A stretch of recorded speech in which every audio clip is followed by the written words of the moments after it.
धनंजय जी मुंडे साहेब।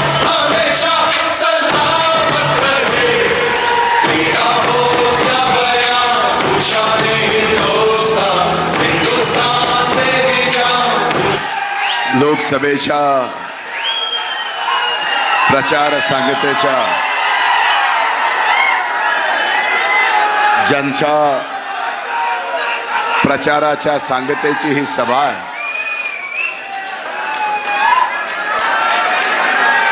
माझ्या भगिनी भारतीय जनता पार्टीच्या राष्ट्रीय चिटणीस,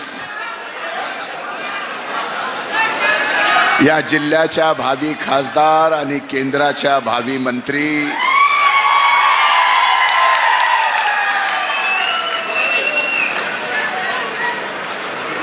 पंकजाताई मुंडे यांच्या प्रचाराच्या निमित्तानं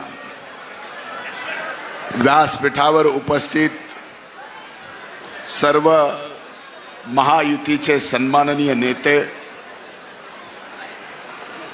आज पंकजाताईंना प्रत्यक्ष या बीड जिल्ह्याच्या मातीत येऊन ज्यांनी आशीर्वाद दिले आणि त्यांना परत सूर्य मावळायच्या अगोदर पुण्याला पोचायचं होतं, ते युगपुरुष छत्रपती शिवाजी महाराजांचे 13वे वंशज छत्रपती उदयनराजेंनी या ठिकाणी आले। मी या जिल्ह्याचा पालकमंत्री या नात्यानं मी त्यांचं मनपूर्वक स्वागत करतो आणि मुंडे कुटुंबातला मोठा असल्यामुळं त्यांचे मुंडे कुटुंबाच्या वतीनं मनपूर्वक आभारही व्यक्त करतो।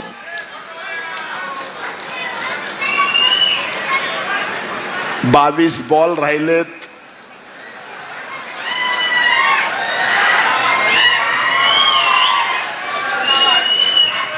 आणि सेंचुरी करायची आहे, त्यामुळे हे जे चाललंय ते बंद करा। ही बीड जिल्ह्याची लोकसभेची निवडणूक अतिशय आगळ्या वेगळ्या वळणावर गेली आहे। मला वाटत होतं की या बीड जिल्ह्याची निवडणूक संबंध देशभरामध्ये लोकसभेची निवडणूक होत असताना विकासाच्या मुद्द्यावर ही निवडणूक व्हावी। मला नाही, आपल्यापैकी अनेक जणांना हे वाटत असेल की ही निवडणूक फक्त आणि फक्त विकासाच्याच मुद्द्यावर व्हायला पाहिजे होती। पण इथं उपस्थित बंधूंनो, भगिनींनो, आपण सर्वजण आज पंकजाताईंना आशीर्वाद द्यायला आलात। दुःखाने आणि खेदानं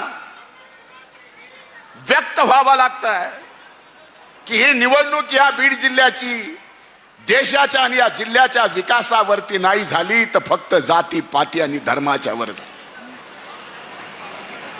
पण या बीड जिल्ह्यानं कधी जात पात धर्म कुणी कितीही कुठल्याही निवडणूक प्रयत्न केला तर या बीड जिल्ह्याची मायबाप जनतेने कधी जात पात धर्म बघितला नाही, तर कर्तृत्ववान माणसाच्या पाठीमागे हा जिल्ह्यातली प्रत्येक जात पात धर्म या ठिकाणी उभे राहिलेले आहे। मी आपल्याला सूचना केली की मला 22 बॉल मध्ये सेंचुरी करायची आहे। तुम्हाला असं वाटलं असेल की मी भाषणाच्या सेकंदावर मिनिटावर बोललो आहे, नाही। पंकजाताईचा विजय सुनिश्चित आहे। तो विजय ऐतिहासिक मताने होणार आहे हेही सुनिश्चित आहे। पण त्या ऐतिहासिक मतामध्ये सर्वाधिक ऐतिहासिक मताधिक्य हे परळी विधानसभा मतदारसंघाचं असलं पाहिजे। हे तुम्ही देणार आहेत का? याच्यासाठी म्हणलं होतं 22 बॉल मध्ये आपल्याला 100 रन काढायचे आहेत। आता कळालं? आज या ठिकाणी अनेक गोष्टी बोलता येतील। आज जात पात धर्म काढले होते, पण केंद्राच्या 80 कोटी जनतेला ज्यावेळेस मोदी साहेबांनी मोफत राशन दिलं, आपल्यापैकी किती जणाला मिळालं? हात वर करा। ज्याला राशन मिळालं त्याची जात पात धर्म केंद्राने काढली. शेतकऱ्याला आपल्या खात्यावर 6,000 रुपये मिळाले. आपल्यापैकी किती जणांना मिळाले हात वर करा. जात पात धर्म काढली. मग इथं मात्र मतदान देताना जात पात धर्म येते कुठून? कशासाठी? हे आज नाही, 2009ला आत्ता ज्या सोशल मीडियावरती काही घोषणा येत आहेत आपल्या विरोधात, स्वर्गीय मुंडे साहेब पहिल्यांदा लोकसभेला उभे राहिले त्यावेळेसही याच घोषणा होत्या. याच घोषणा होत्या. पण या बीड जिल्ह्याच्या मायबाप जनतेने त्यावेळेसही दाखवून दिलं. आणि आजही बघा की आपल्या दृष्टीने ही निवडणूक पंकजाताईची नाही, त्या नेत्या आहेत म्हणून नाही, तर त्या देशाच्या लोकनेत्या आहेत म्हणून आपल्यासाठी ही महत्वाची निवडणूक आहे.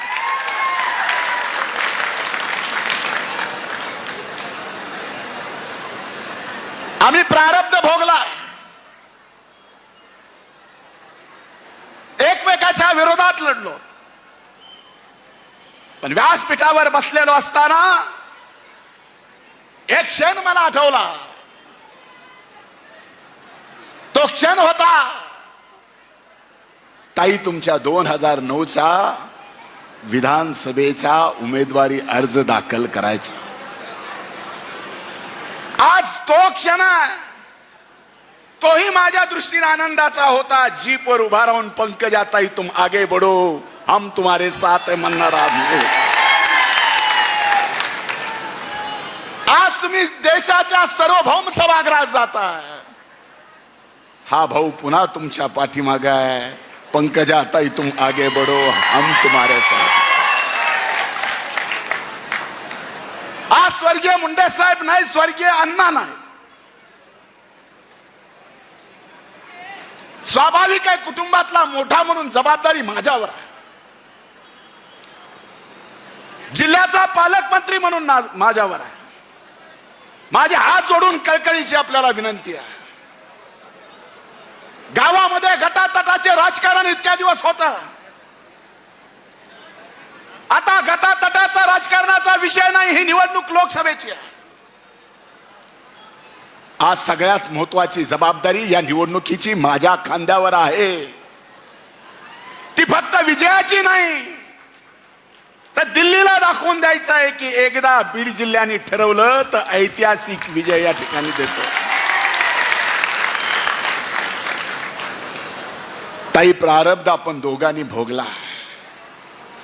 तो प्रारब्ध भोगत असताना देवानी सुद्धा आपल्या दोघांकडून चांगल्या गोष्टी घडवून दिल्या. स्वर्गीय मुंडे साहेब नसताना तुम्ही या ठिकाणी 10 वर्ष प्रीतमताईंना खासदार केलं. आपण मंत्री होतात, या जिल्ह्याचा विकास केला. विकास तुमच्या हाताने झाला. प्रारब्ध मीही भोगलं. तुम्ही भोगत असताना तुम्हीही एक नेतृत्वाची फळी तयार केली. मीही प्रारब्ध भोगत असताना मी सुद्धा एक नेतृत्वाची फळी तयार केली. आणि आनंदाचा क्षण आज इथं एवढाच आहे की ही सगळी नेतृत्वाची फळी इथं सगळीकडे बघितलं तर ताई आज तुमच्यासाठी, तुमच्या विजयासाठी पूर्णपणाने एकवटली आहे. किती हो आमच्या ताईची भीती, किती हो आमच्या ताईची भीती. आमच्या माजी नेतृत्वाला, दैवताला, आदरणीय नेत्यांना 3 दिवस जिल्ह्यात येऊन बसावं लागतं. 3 दिवस, 3 दिवस मुक्कामाला. आज या बीड जिल्ह्यामध्ये विकासाच्या मुद्द्यावर निवडणूक लढली जात नाही. 3 दिवस मुक्कामाला. कुठल्याही या बीड जिल्ह्यातल्या पत्रकारांना त्यांना विचारावं, अरे आता प्रचार 6 वाजता संपतोय, शेवटचा प्रश्न तरी शरद पवार साहेबांना विचारा की नेमकं तुमचं मराठा आरक्षणाबद्दल काय मत आहे.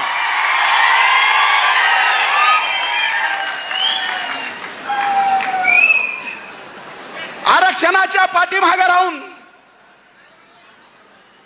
राजकारण करायचं. अरे आता आरक्षणाचा मुद्दा राहिलाच नाही. निजामकाली दस्ताप्रमाणे प्रमाणपत्र द्यायचे होते, दिले. 10% आरक्षण विशेष अधिवेशन बोलून कायदा करायचा होता, केला. तो टिकवायचा होता, टिकला. सगळा सोयऱ्याचा विषय होता, त्याचं जाहीर प्रकटन काढलं. मग राहिलं काय?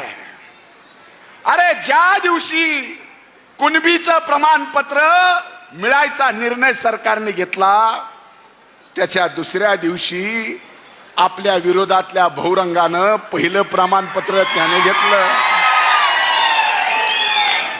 पहिलं प्रमाणपत्र घेतलं.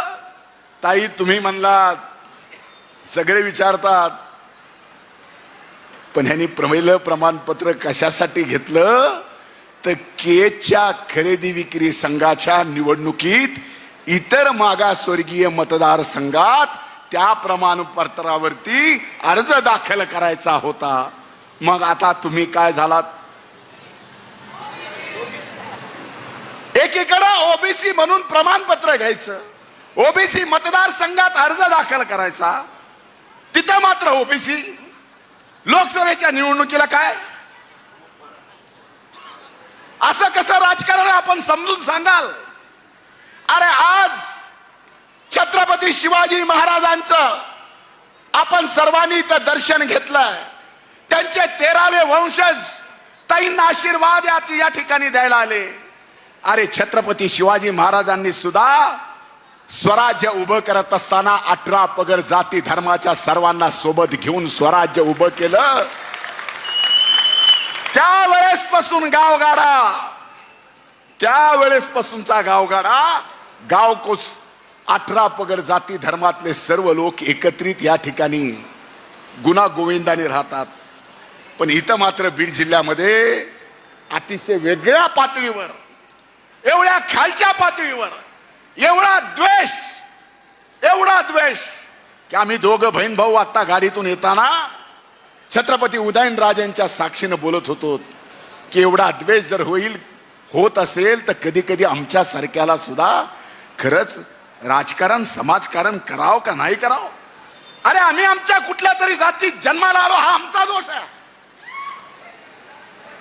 काय अशी पद्धत आहे का देवाला अर्ज द्यायची, पुढच्या जन्मी कुठल्या धर्मात कुठल्या जातीत जन्माला यायचं, अगोदरच अर्ज लिहून ठेवायचा? आहे का मालक असलं काही? एवढा द्वेष? अरे विकासाच्या मुद्द्यावर तुम्हाला बोलता येत नाही, पण इथं मात्र जाती पातीचं राजकारण करून द्वेष निर्माण करताय. मला खात्री आहे, मला विश्वास आहे तुमच्या सगळ्यांवर, मायबाप जनतेवर. इथं प्रत्येक जातीचा, प्रत्येक धर्माचा माणूस आज प्रचाराच्या समारोपाला गेली 45 दिवस तुम्ही अहोरात्र पंकजाताईंना ऐतिहासिक विजय प्राप्त करण्यासाठी कष्ट करताय. ह्या कष्टाचं मोल तुमचे उपकार आम्ही कधीही फेडू शकत नाही. आमच्यावर तुम्ही एवढं प्रेम केलंय की त्या प्रेमाची परतफेड आम्ही आमच्या अंगावरच्या कातड्याची जोडी करून जरी तुम्हाला घातली तरी ती फिटू शकत नाही. आपल्यापैकी कुणीही म्हणावं, पंकजा ताईला असेल, मला असेल, ताई काळजी करू नका, तुम्हालाही विश्वास देतो. माझ्यासाठी राजकारण आचारसंहिता लागली त्या दिवशी चालू झालं आणि मतदान संपलं की त्या दिवशी बंद झालं.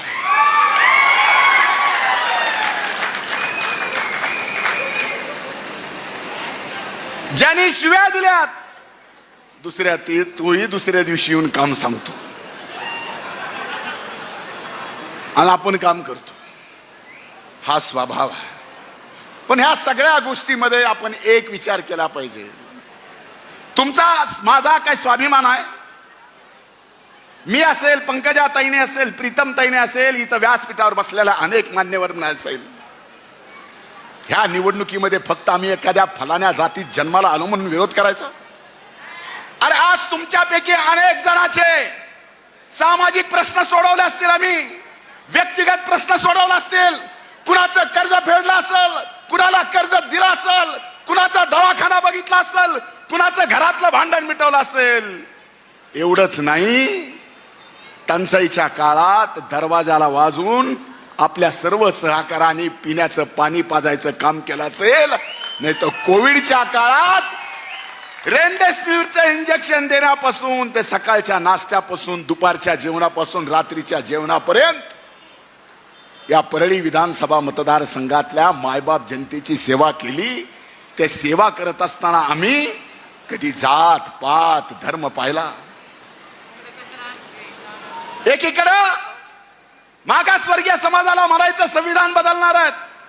चाप की बार 400 पार हो गया कि संविधान बदल देंगे.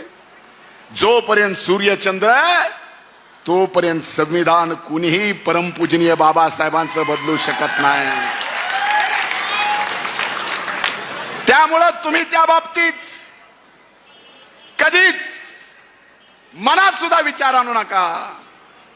आणि मेरे कौम के सभी भाई और बहनों को हाथ जोड़ के आप सबसे गुजारिश है, हर बार जब जब कौम की इज्जत का सवाल आया, कौम को मदद करने का सवाल आया, आपने भी मुझसे प्यार किया, मैंने भी उतना प्यार किया. पिछले 22 साल से आपको गले से गले लगा के ईद की मुबारकबाद देता हूं. तब सिर्फ बात गले से गले लगाने की नहीं होती है, तब मैं अपनी रूह आपके दिल में छोड़ता हूं और मेरी रूह आपके दिल में छोड़ता हूं. इसलिए भाइयों, यहां से सोचोगे तो कुछ अलग लगेगा, दिल में तो आपके पंकजाताई और हम ही है. तो यहां से मत सोचो, दिल से सोचो. इस चुनाव में मुझे कुछ पता चला. इस्माइल भाई यहाँ हैं, जावेद भाई, शकील भाई, हाँ, अजीज भाई है, सब है, अयूब भाई है, अल्ताफ, सभी. सबसे मेरी गुजारिश है, मेरे घर की इज्जत है, अपने गांव की इज्जत है, अपने कौम की इज्जत है कि नहीं?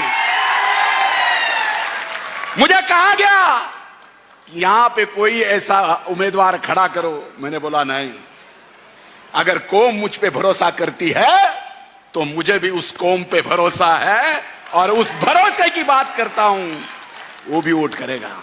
म्हणून हात जोडून माझी आपल्याला विनंती आहे, ही जात पात पंथाच्या पलीकडची, धर्माच्या पलीकडची विकासाची निवडणूक आहे.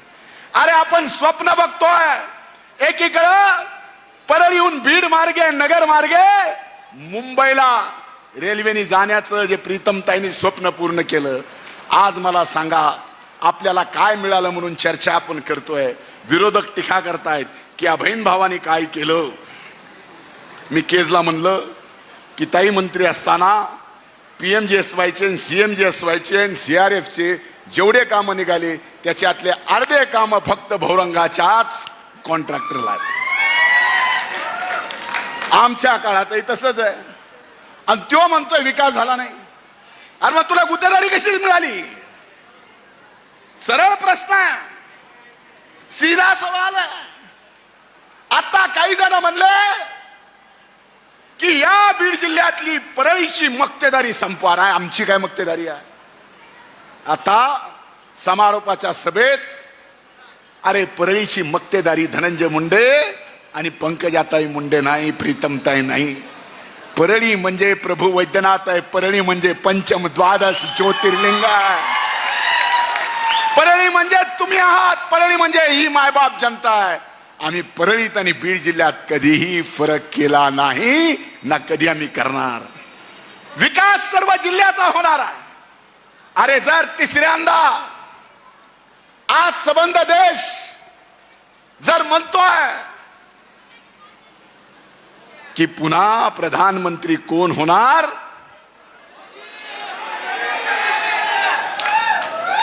अगर मोदी जी वापिस PM बनने वाले हैं तीसरी बार, तो पहली बार अपने को भी यहां से PM को भेजना है.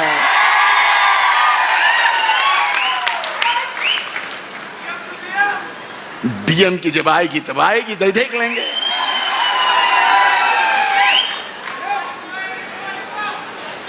काय म्हणलं? पण एक लक्षात घ्या, माझ्या दृष्टीने ही विकासाची जेवढी महत्वाची निवडणूक आहे, तुम्ही माझं कुटुंब आहात, माझं जे काय आहे ते तुमचं आहे. आमच्या कुणाच्याही दारातून आपल्यापैकी एकही कुठल्याही अडचणीच्या काळात त्या अडचणीचा निकाल निघाल्याशिवाय गेलं नाही. कुठल्याही अडीनडीला आपल्यापैकी कसलीही गरजूवंत समोर आला तर तो कधीच रिकाम्या हाताने गेला नाही. मग मला सांगा, एवढं प्रामाणिकपणानं, इमानदारीनं काम आपण या ठिकाणी करतोय, तर आपण सुद्धा या बीड जिल्ह्याला जर देश जगाच्या पातळीवर विकास करत असेल तर बीड जिल्ह्यानं सुद्धा देशाच्या सोबत विकास केला पाहिजे. मोदी साहेब जगात जर देशाचा विकास करतायत तर मोदी साहेबांसोबत पंकजाताईंनी सुद्धा या बीड जिल्ह्याचा विकास केला पाहिजे. त्या विकासासाठी ही निवडणूक महत्वाची आहे. आणि बघा, योग काय असतो, प्रारब्ध काय असतं, नियतीला काय मान्य असतं, तो दिवस चांगला म्हणावा का वाईट म्हणावा. ज्या दिवशी पंकजाताईंनी स्वतःच्या हाताने स्वर्गीय मुंडे साहेबांना 2014ला अग्नी दिली, त्याच दिवशी आपल्या या लोकसभेच्या निवडणुकीचा निकाल, ज्या दिवशी अग्नी दिली त्याच दिवशी निकाल. आणि हे सगळं आपल्या सर्वांसाठी एक आव्हान आहे. गुलाल उधळावा का दुःख व्यक्त करावं, पण नियतीला जर मान्य असेल की दिलेल्या अग्नीतून आज 10 वर्षानंतर पुन्हा स्वर्गीय मुंडेसाहेब पंकजाताईच्या रूपाने आपल्या सगळ्यांच्या समोर येत असतील तर ते आपल्याला आनंदानं स्वीकारावं लागेल. आणि तो आनंद जर आपल्याला आणायचा असेल तर हे असले बहुरंगी जे म्हणते हृदय फाडलं की एकीकडे धनंजय मुंडे, दुसरीकडे अजित दादा, आणि गड्यानं 6 महिन्यात हृदयाचं प्रत्यारोपण केलं. जसं किडनी बदलतं तसं हृदयच बदलून टाकलं. पण तुम्ही काळजी करू नका, एखादी केस झाली तर होऊ द्या, काय फरक पडत नाही. लय मोठ्यात आणखीन एक सही,